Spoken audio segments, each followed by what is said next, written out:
Baik, bismillah, kita coba bacakan pertanyaan dari jamaah. Udah berapa tuh? Pertanyaan pertama. Ada 4 sih Ustaz. Ya. Kita pertanyaan pertama kita bacakan dulu. Assalamualaikum Ustaz, izin bertanya terkait halalan thayyiban untuk aktivitas. Semisal saya gabung di salah satu komunitas berbagi dan di sana ada ikhwan dan akhwat yang bergabung. Ikhtilat ya. Apakah itu masuk berkholwat? Okay. Dan bagaimana cara menjaga diri dari perasaan-perasaan yang kadang datangnya tiba-tiba? Oh, ini perasaan yang datang tiba-tiba. Perasaan apa nih? Iya, makanya. Apakah harus menjauh dan tidak istiqomah lagi demi menjaga diri? Mohon arahan. Oke, boleh. Baik. Bedakan konsep antara kholwat dan ikhtilat di dalam Islam ya. Kholwat itu berdua-duaan. Ya, kalau lebih dari dua-duaan namanya ikhtilat, bercampur baur. Ya. Jadi konsep kholwat itu dilarang. La yakhwana rajulun bi amratin ila ma'zi mahramin. Janganlah salah seorang perempuan kemudian berdua-dua dengan seorang laki-laki tanpa beserta dengan mahramnya, gitu. Bukan muhrim ya, mahram. Kita suka salah nyebut. Enggak boleh berduaan lu, bukan muhrim. Iya, emang bukan muhrim, lanjutin gitu. Sebab muhrim itu adalah orang yang sedang ihram. Ya, kalau orang yang ngerti bahasa, dia nggak akan kesinggung. Dia malah membenarkan, iya kok saya bukan muhrim, orang lagi berduaan, kecuali saya lagi ihram, gitu. Jadi kalau yang ngerti bahasa itu malah ngeyel, gitu. Nah, ternyata yang salah adalah kita menyebut istilahnya. Ya, yang salah muhrim, yang benar mahram. Dari kata haram. Mahram berarti orang yang masih haram, gitu. Kenapa bisa haram? Karena 2 sebab. Karena ya kan, apa namanya tadi ya, bukan senasab, dan berikutnya ya mahram itu juga terjadi bisa jadi karena sebuah pernikahan. Jadi mahram itu adalah orang yang senasab ataupun terjadi karena pernikahan. Misalnya gini, si A menikah dengan si B, berarti kan mertuanya itu atau orang tua dari si B adalah mahram bagi si A, gitu. Termasuk kakaknya, adiknya itu menjadi mahram. Ya, si ahwat ya, si ahwat ini punya kakak, punya adik yang sudah jadi istri kita, maka kakak dan adiknya mahram kita. Tidak boleh kita nikahi di saat itu karena kita masih punya hubungan dengan istri. Nanti kalau sudah cerai ataupun istri meninggal, nah itu baru. Kalau mau dilanjutkan dan memang bisa jodoh, bisa menikah dengan kakaknya atau adiknya. Pernah terjadi nggak? Pernah. Siapa sahabat yang pernah mengalami itu? Ya sahabat Utsman bin Affan. Maka disebut Zunnurain. Ya. Jadi sahabat yang mendapatkan 2 kemuliaan cahaya. Sebab apa? 2 putri Rasulullah pernah dinikahi oleh sahabat Utsman. Kok bisa? Ya bukan dalam waktu bersamaan ya. Itu salah satu meninggal, kemudian habis itu dinikahi lagi. Ya, itu kalau dapat, kalau boleh, kalau jodoh, ya, gitu. Jadi apa namanya mahram. Cuma yang harus dipahami itu ada tetap batasan aurat yang dijaga. Di mahram yang bukan nasab maka tetap harus ditutup. Ya, khawatir. Jangankan yang bukan senasab, yang senasab aja sekarang banyak beritanya begitu ya. Bapak ya kan memperkosa anaknya, aduh kakak memperkosa adik, aduh ya, kayak gitu, naudzubillah. Itu nasab loh padahal. Gimana yang bukan nasab? Misalnya dulunya kan ada cerita begitu ya. Dulu pacarannya sama kakaknya, nikahnya sama adeknya. Itu kan ada hubungan sebelumnya yang bisa jadi bahaya tuh. Mungkin timbul lagi gitu perasaan itu. Nah, untuk menjaga itu dijaga auratnya. Dijaga batasan ketika kita berkumpul. Ada hal-hal yang tidak perlu kita lanjutkan ketika ini berpotensi bahaya nih gitu. Ya, misalnya lagi pada kemana pergi, ternyata cuma berdua nih, ini kayaknya memilih untuk di kamar mengunci atau keluar. Ya, sampai nanti orang yang lain, keluarga yang lain kumpul. Itu nggak enaknya kalau kita setelah menikah masih kumpul dengan keluarga besar. Ya, ada hal-hal yang tidak enak kayak tadi aurat, kemudian nggak bebas ya gitu. Makanya pentingnya setelah menikah mencoba untuk mandiri ya. Oke, jadi itu ikhtilat dan habis waktunya ya. Oh, masih ada pertanyaan. Ikhtilat dan apa tadi? Kholwat ya. Nah, bolehkah beraktivitas di komunitas berbagi atau komunitas sosial? Boleh-boleh saja. Cuma ada batasan tadi ya. Iya, kalau ketika kita membagikannya nggak ada masalah kan. Iya, nggak boleh itu ketika kita ngumpul-ngumpul terus nggak ada kejelasan mau ngapain sih ngumpulnya bareng-bareng, misalnya karaokean, kan jadi aneh gitu ya. Ngapain nih muslimah karaokean dengan laki-laki gitu. Kayak gitu-gitu, itu kan berarti harus dibatasi. Kalau pas pembagiannya saya kira kan namanya di depan publik ya, masa mau macem-macem gitu loh, kecuali memang ada niat gitu dan kesempatan. Hati-hati. Pastikan memang ketika kita aktif di komunitas itu memang untuk kebaikan, niatnya baik dan tidak ada unsur lain. Nah, kalau muncul perasaan-perasaan begini, nah ini berarti ada sesuatu. Ya, pastikan perasaan itu kalau berani sampaikan ya kan kepada orang yang dimaksud untuk serius gitu. Kalau tidak, mending memilih mundur gitu, menjaga diri. Supaya apa? Supaya tidak terjadi hal-hal yang tidak diinginkan. Kadang-kadang kita risih ya ketika melihat ada perempuan di komunitas laki-laki sampai malam gitu ya. Saya nggak tahu ya tujuannya apa, tapi rasanya ada pun akan bilang, norma masyarakat pun akan bilang nggak baik gitu ketika perempuan ada di sebuah kumpulan laki-laki dan itu sampai larut malam misalnya atau malam ya, seperti itu. Jadi silakan bisa dipertimbangkan kembali. Kalau memang bisa menjaga, kayak di Karib itu kan kita punya aktivitas sosial kan ya, tapi antara ikhwan dengan akhwat terpisah. Kalaupun harus bersatu dalam sebuah event ada batasannya kan ya Kang Aryo ya, nggak mungkin dicampur baurkan gitu. Jadi hal-hal ini yang insya Allah kita jaga selalu. Nah, terus untuk istiqomah lagi menjaga hal tersebut ya harus ada yang mengingatkan. Kalau nggak ada, bablas ya, kita akan lupa, khilaf ya. Manusia itu al-insan wa huwa khata'un nisyan, tempatnya salah dan lupa, nggak bisa ya. Kita nggak bisa terus menjaga diri, namanya kita manusia. Ada satu kesempatan yang bisa dilemahkan oleh setan ya. Lanjut Kang Niko. Pertanyaan berikutnya Ustaz. Assalamualaikum Ustaz, mau tanya, kalau saya diberikan makanan yang berdaging karena saya tidak tahu makanan itu halal atau haram, apa ya? khususnya cara penyembelihannya menyebutkan nama Allah atau tidak, maka baiknya makanan itu harus diapakan? Baik ya. Kalau kita bicara ulama, biasanya mereka guru-guru kita itu punya sifat warok. Apa itu warok? Menjaga diri. Kalau untuk yang tadi ya, makanan berasal dari hewani tidak akan diterima ataupun tidak akan dimakan. Diterima mungkin ya, tapi tidak dimakan. Kenapa? Harus melihat. Saya biasanya kalau ngecek ini ulama sudah tingkatan warok atau enggak, biasanya begitu ya. Kita tinggal satu malam, kita bawakan makanan, kita cek, oh dia menerima makanan karena mungkin dia yakin percaya dengan itu, insya Allah. Atau dia pas kita lagi bertamu ada yang memberikan makanan berupa dari hewani tadi ya, tidak dimakannya, ya itu bagian dari sifat waroknya. Ya, diterima sih diterima. Kadang-kala dulu waktu saya di pesantren saya lihat guru saya itu nerima tapi kemudian dikasihkan lagi ke santri. Saya bilang kok Pak Kiai nggak mau makan ya gitu. Oh, ternyata setelah kita pelajari itu sifat waroknya para ulama.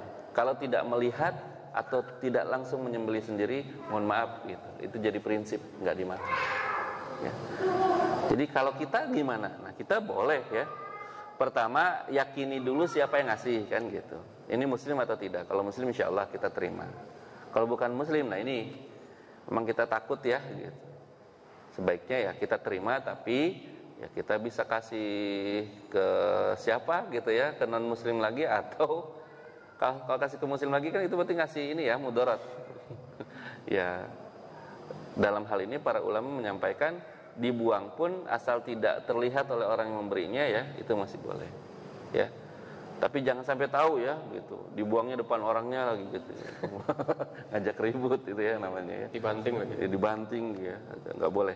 Jadi diberikan makanan yang berdaging atau dari hewani tadi unsurnya ya, terus tidak tahu makanan itu halal atau haram, kalau dia muslim terima, kalau bukan muslim ya sebaiknya tidak dimakan gitu. Kita menjaga diri.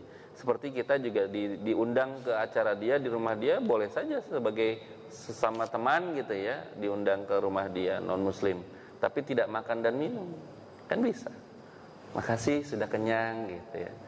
Ya, atau cuma mampir sebentar menghormati, setelah itu pamit. Yang penting tetap ya menjaga hubungan baik dengan teman kita yang berbeda agama. Nah, beda keyakinan. Tapi ada lagi tuh istilah beda keyakinan tuh ya, kalau yang ikhwannya yakin, akhwatnya enggak, itu beda keyakinan juga nggak sih? Ya.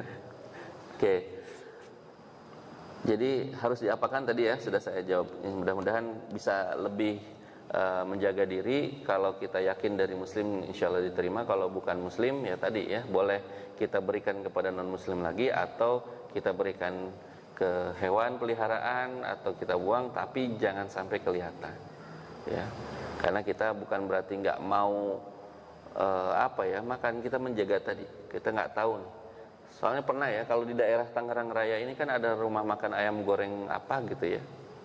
Saya pernah dapat satu ketika rapat ya, konsumsi di nasi kotak itu, ayamnya masih utuh tuh ya, ayam sedang ya, nggak ayam dewasa, bukan ayam kecil, ayam sedang, yang dari kepala sampai badannya masih nyatu.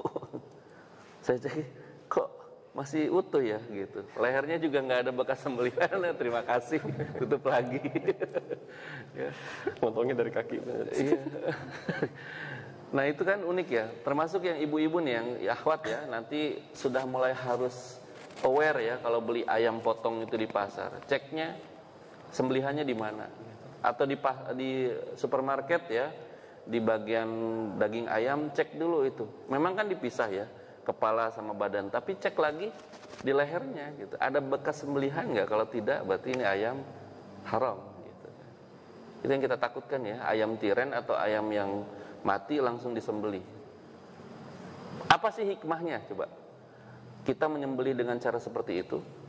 Salah satu yang saya bisa buktikan langsung secara ilmiah adalah ketika kita menyembelih sapi ya, secara Islami di kurban. Ya, ketika digorok seperti itu sekali tebas ya, dan tidak putus ya, hanya urat salah satu urat yang ada di tenggorokan, itu kan semua keluar darah kotornya ya. Yang unik itu ketika dibelek, dibuka ya, itu tidak ada lagi darah ya, semua di dalam paru-parunya, di dalam dagingnya, semua Masya Allah. Itu hikmahnya. Sementara kebalikannya, buat non muslim ada anggapan, ada kepercayaan mereka, justru yang enak yang tidak keluar darah. Itu bedanya tuh, makanya ada yang masukin karung digebugin, atau juga dibikin pingsan kan ya, sapinya itu caranya. Pukul kepalanya, pingsan, baru dipotong gitu. Nah ini yang kita suka lihat tuh, di dalam dagingnya masih ada darahnya. Termasuk ayam, itu hikmahnya ya. Kadang kalau ayam ini disembelih dengan benar secara Islami, set gitu, keluar darahnya muncrat keluar, itu tuh benar-benar alamiah ya, mengeluarkan semua darah kotornya, semua darah yang ada dalam tubuhnya, sehingga ketika disembelih tidak ada lagi sisa-sisa darah di dalam dagingnya. Jadi kalau kita menemukan ketika makan daging ayam, lah masih ada dagingnya, itu buat saya berarti ini nggak beres nih, ya motongnya. Itu ada ilmunya, bayangkan motong itu tuh bukan sekedar motong, bukan sekedar nyembelih, tapi ada hubungannya dengan halalan thayyiban tadi. Masya Allah ya, gitu. Itu hebatnya. Oke, lanjut. Masih ada? Masih banyak Ustaz. Waduh. Ya. Ini pertanyaan sama, jadi dibacain langsung sama-sama aja. Hukum bermain saham Ustaz. Oke. Investasi ya, yang lagi rame ini. Ya. Sebetulnya terkait dengan investasi itu, MUI sudah mengeluarkan fatwa nomor 80 tahun 2011. Ada 16 tuh yang pernah kita bahas itu ya, 16 transaksi haram yang perlu kita waspadai. Minimal kalau kita bicara tentang bisnis trading ataupun investasi digital, investasi ini apa ya, cryptocurrency dan lain sebagainya sejenisnya, itu kita harus paham pertama, di dalam Islam yang Allah halalkan adalah jual beli. Surat Al-Baqarah ayat 275 ya. Wa halallahu al-bai'a wa harrama riba. Itu prinsip tuh. Allah menghalalkan jual beli dan mengharamkan riba. Maka segala sesuatu yang masuk kategori jual beli boleh. Nah, pertanyaan saya, ketika kita bisnis trading, apa yang diperjualbelikan? Saham, oke. Sahamnya milik siapa? Karena dalam hadis kata Rasulullah, ya la tabi' ma laysa indak. Tidak boleh, haram hukumnya menjual sesuatu yang bukan miliknya. Pastikan barangnya milik si orang tersebut. Makanya nanti akan beda turunannya kalau kita bicara yang bisnis sekarang berkembang untuk akhwat ya. Ada reseller, member, dropshipper, apalagi tuh, agen, apalagi tuh. Kalau bukan miliknya, maka tidak boleh ya kan menjualkan. Maksudnya gimana sih? Gini, saya pemilik barangnya, ya kan? Kang Niko mau jadi mitra saya, reseller saya, boleh nggak? Boleh. Tapi ikuti cara main saya. Harganya saya yang atur, ya kan? Barangnya juga karena saya yang punya, ya deh, saya yang akan itu. Kang Niko hanya menyampaikan saya reseller, barangnya barang milik saya. Bagaimana cara dapat untungnya? Bisa jadi saya potong dari harga awal. Misalnya harga 10.000, Kang Niko cukup bayar 6.000. Ya, harga 10.000, Kang Niko cukup bayar 6.000, berarti untung sudah diambil di depan 4.000. Dia tetap jual 10.000. Karena dia untungnya sudah dapat dari saya 4.000. Tidak boleh dia membuka harga baru. Boleh nggak dia buka harga baru? Boleh, beli dulu dari saya. Dia beli dari saya, dia jual lagi, boleh. Yang penting tadi ya, la tabi' ma laisa indak, tidak boleh menjual sesuatu yang bukan barangnya. Jadi harus milik dulu siapa. Gitu. Nah, jadi konsep tadi dropship, dia tidak boleh menjual barang sesuai selain dari harga yang sudah ditetapkan oleh pemilik barang. Dia hanya bantu seperti apa namanya? Calo gitu ya. Kasarnya kan seperti itu. Ya, kayak angkot yang lagi ngetem, ya kan? Terus tugas dia hanya mencari penumpang. Ayo Bu, masuk Bu, gitu. Mau berangkat nih, BSD gitu ya. Masuk, dia minta kan jatahnya ataupun fee-nya kepada supir, dikasih. Udah. Persis seperti itu. Jadi dia tidak boleh, ayo ke saya mah bisa deh 1.000 gitu, padahal tarifnya 2.000. Kok bisa lebih murah? Ya terserah dia, tapi ternyata dia bohong gitu, nipu. 1.000 itu malah jadi double kan, ke dia bayar 1.000, nanti di dalam angkot ditagih lagi sama supir angkotnya 2.000, jadi 3.000 sebetulnya. Nah, hati-hati kan, bisa terjadi seperti itu. Kenapa tidak boleh itu? Dropship ataupun tadi reseller membuat harga baru. Ya, maka kalau bicara saham, sahamnya pastikan dulu saham siapa. Oh, saham Indosat, ya udah. Kita beli saham Indosat karena dalam sistem saham itu nggak boleh langsung, tapi lewat apa? Reksadana, berarti kita serahkan kepada reksadana untuk mengelola investasi kita. Nah, hari ini trading yang dimaksud itu yang saya bingung. Muncullah ada robot saham bla bla bla segala macam dan tidak spesifik saham siapa gitu. Itu tidak bisa terjawab, mohon maaf, kategorinya goror. Ya. Jadi belajar yang benar. Karena kita bicara kepemilikan, bicara hak dan kewajiban, bicara status. Jadi kalau bicara trading siapa Pak? Saham siapa? Harus jelas gitu. Nah, yang sekarang sedang berkembang yang saya lihat itu adalah robot-robot saham itu yang orang tuh sistemnya kayak MLM jatuhnya. Saya pernah tuh ditawarkan oleh teman kerja saya ya gitu. Investasi aja gitu. Minimal 5 juta atau 10 juta. Nanti setiap bulannya profit segini. Saya bilang kok kayak main judi saya ya gitu. Saya nggak tahu loh duit saya diinvestasikan di mana, dipakai oleh perusahaan apa. Ada nggak laporannya? Nggak ada, cuma terima aja. Oh, nggak mau saya gitu. Saya cuma mau jelas. Misalnya saya lihat saham apa yang lagi bagus nih. Oh, saham BSI, Bank Syariah Indonesia. Oke, saya beli sahamnya BSI, ya kan? Saya kemudian nunggu gitu kan profitnya. Tapi karena bicara jual beli itu ada untung rugi ya, saya harus siap kalau pas lagi nyungsep. Pas lagi naik udah selesai, namanya resiko akan ada. Sebagaimana saya ngelihat misalnya Kang Rizky lagi buka usaha bakso, saya bilang Kang saya mau invest, boleh gitu. Kayak gitu trading tuh mestinya. Kita harus jelas dulu kepada siapa kita akan menginvestasikan atau menjual sahamnya gitu. Jadi bukan milik kita, bukan apa namanya, betul kita nanti punya hak dari saham tersebut karena kita beli slotnya kan berapa gitu. Habis itu kalau kita mau jual lagi gitu, ya itu kan jelas. Nah, yang saya sekarang lihat tuh bukan trading tapi investasi yang kemudian dikelola oleh seseorang atau kelompok atau oleh robot tadi itu ya, sehingga kemudian sistem itu yang akan memberi keuntungan kepada kita. Dan anehnya tuh untung selalu gitu yang pertanyaan saya. Padahal saya beberapa kali ngeliat ini yang ngelakuin aktivis ngaji gitu loh. Dia nggak paham apa ya gitu, cuma bingung ya ngingetinnya, ngasih taunya. Saya mau tanya pertama, saham siapa gitu. Yang kedua, kalau bicara jual beli itu sudah alamiah, pasti ada untung, pasti ada rugi. Nggak selalu untung. Tanya tukang bakso, apa setiap hari dia untung? Nggak. Ada kalanya sepi, ada kalanya udah. Tapi nanti setiap bulan baru dihitung gitu kan, profitnya berapa, lossnya berapa, segala macam. Nah itu hal yang biasa. Tapi kalau dia selalu menyatakan, insya Allah nggak pernah rugi, nah apalagi bawa-bawa Allah tuh, hati-hati loh. Ya. Yang namanya bisnis itu selalu fluktuatif, turun naik. Jadi kalau dia memastikan cuma satu, untung saja tidak rugi, ini pasti bermasalah. Ya. Yang kedua, trading apa? Dan bicaranya kita real lah. Ada nggak sesuatu yang tanpa bersusah payah bisa mendatangkan keuntungan besar? Aduh ya Allah.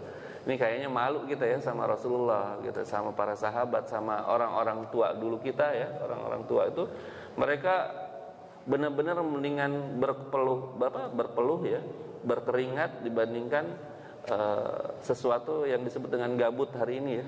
Gaji buta, nggak kerja apa-apa tapi dapat untung. Hari ini kan kalau nggak trading dijebaknya kita sama MLM ya. Jualan produk sih, iya jualan produk, tapi lihat ke atasnya kok ada upline downline, dan kalau dia beli di bawah yang atas dapat untung. Ah, udah mulai tuh pertanyaan saya, kok bisa begitu? Ini akadnya apa? Ya kan, kalau jual beli itu nggak ada begitu. Kalau nah statusnya itu ketika yang atasnya upline-nya dapat, ketika yang bawah belanja, statusnya apakah sedekah, hibah, hadiah, wakaf atau apa? Kalau nggak bisa menjawab, mohon maaf berarti goror kan gitu. Statusnya apa? Kan harus ada akad. Nih saya kasih ke antum, apa nih? Hadiah, oke, saya terima. Oh saya ngasih sedekah, oh mohon maaf, saya bukan duafa kan gitu. Ada nggak yang mau ngasih sedekah? Ternyata bukan duafa, kan nggak mau gitu. Kayak gitu-gitulah, harus jelas. Jadi untung itu diambil dari sesuatu yang memang kita pastikan. Kayak tadi syirkah ya, ya kan? Kang Rizky dengan Kang Adam bikin usaha, ya kan? Masing-masing ya, misalnya yang satu investor, yang satu pelaksana. Berarti ini syirkahnya mudharabah bagi hasil. Ada pengelola, ada penginvest atau investornya. Nisbahnya sama nggak? Nggak. Karena yang paling susah pasti yang pengelola dibandingkan yang investornya. Taruhlah 55, 45. Tetap beda gitu ya, 5%. Tapi menjadikan bisnis ini tuh resikonya setiap kali ada kegagalan itu dicek. Kalau kelalaian dari pengelola maka dia nanti bertanggung jawab. Tapi kalau bukan karena salah pengelolaan maka ini ditanggung bersama. Itulah mudharabah bagi hasil ya, siap-siap sama-sama untung dan siap-siap sama-sama rugi.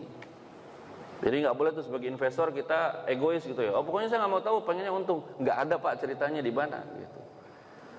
Jadi kalau kita mau siap jadi investor, ya siap juga dengan rugi. Makanya kita perlu memilih mana yang layak untuk kita investasikan. Ya hari ini kan sebenarnya UMKM Muslim tuh banyak, itu yang sebenarnya saya tuh pengen kebayang ya, bagaimana mengumpulkan UMKM tersebut, kemudian memperbaiki portofolionya supaya layak ya untuk kemudian diinvest. Gitu loh. Kang Adam kan sekarang udah di divisi ekonomi ya Kang Adam ya. Ayo dong.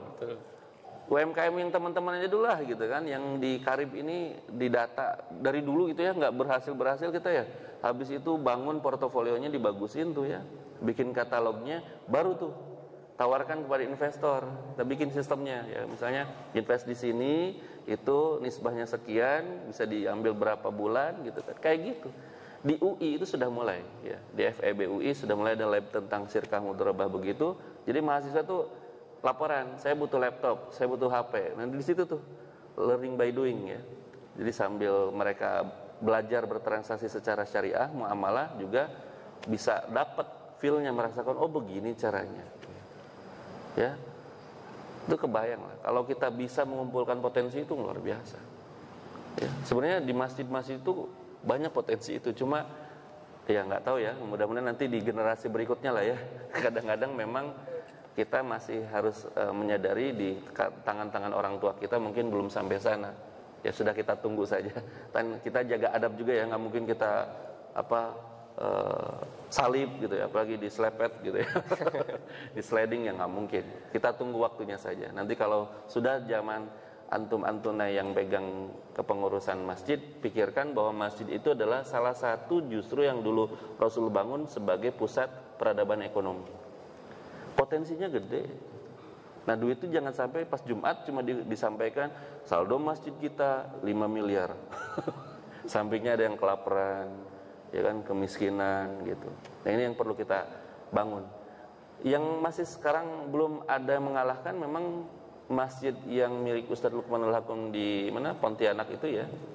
Masjid bilioner ya, bilioner sama masjid yang di Jogja, Jogokarian. Ya, kalau ada studi banding saya mau ikut ya Kang Aryo. Kapan kita agendakan? Sudah mulai enggak itu ya, enggak PCR dicabut-cabutin tuh. Agendakan lah ya. Ayo kita kapan studi banding ke Masjid Jogokarian, masjid percontohan. Kenapa saya bilang percontohan? Karena di sana bukan cuma ibadah dan taklimnya yang maju ya, tapi juga ekonominya. Yang unik tuh mereka sampai di lantai keberapa tuh ya? Saya dapat dari kabar dari teman yang sudah ke sana, ada ruangan khusus penginapan. Lantai 3 ya. Yang itu bayar seikhlasnya untuk para muslim yang safar, yang kehabisan uang atau punya uang pas-pasan, silakan nginap. Bayar seikhlasnya, Masya Allah. Di lantai rooftopnya, di atas paling atas ya, saya lihat tuh dia juga para remaja masjidnya mengoptimalkan apa?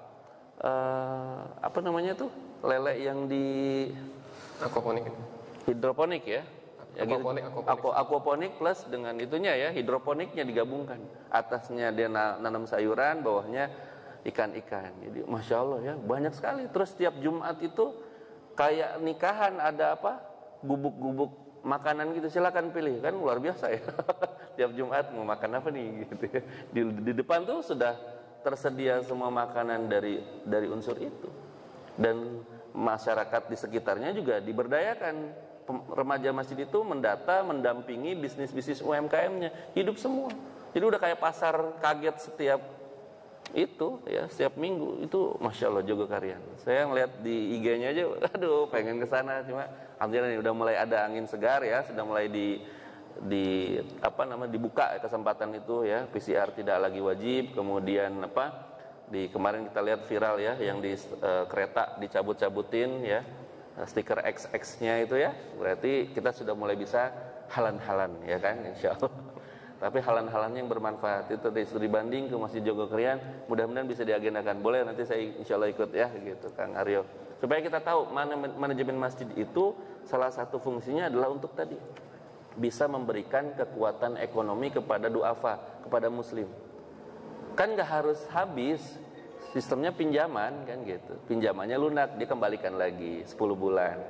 Nanti siapa lagi kan, uangnya utuh. Yang penting ada yang ngontrol, ada yang ngawasin. Ya setiap anak karib itu pegang satu usaha UMKM aja, menurut saya jalan tuh Kang Aryo. 10 binaan dulu, oke. Yang bisa desain di branding tuh ya, UMKM untuk jadi bagus. Yang bisa akuntansi bantuin tuh pembukuannya kayak gimana. Yang bisa sosmednya dibantuin tuh bagaimana jualan online-nya. Terus begitu. Saya kira itu UMKM maju semua. Ya. Dulu kan banyak ya di sini kita kalau tiap Ahad tuh pada kemana sekarang ya nggak tahu ya. Mungkin karena belum boleh ya. Nah itu bisa kita arahkan ke sana. Nah Ramadan besok itu jadi momen tuh ya. Setiap sore berarti sudah mulai kita bakal ngelihat banyak jajanan buat buka puasa. Cuma tetap saya nanti mungkin akan bahas kalau Ramadan ada ya tentang itu ya, bahaya kita tentang israf dan tabdzir. Kita mau saum loh ya, saum itu berarti menahan. Nah hati-hati ya, secukupnya, seperlunya jangan berlebihan. Karena kalau kita kemudian tetap saja israf berlebihan, tetap tabdzir boros, berarti Ramadan kita gagal. Ya, sebetulnya apa yang dipuasakan? Kalau ternyata pengeluaran kita tetap lebih banyak, ya. Sahurnya memang sedikit, tapi pas buka aja segala macam ada kan gitu. Nah ini berarti ada masalah. Oke, ada lagi terakhir?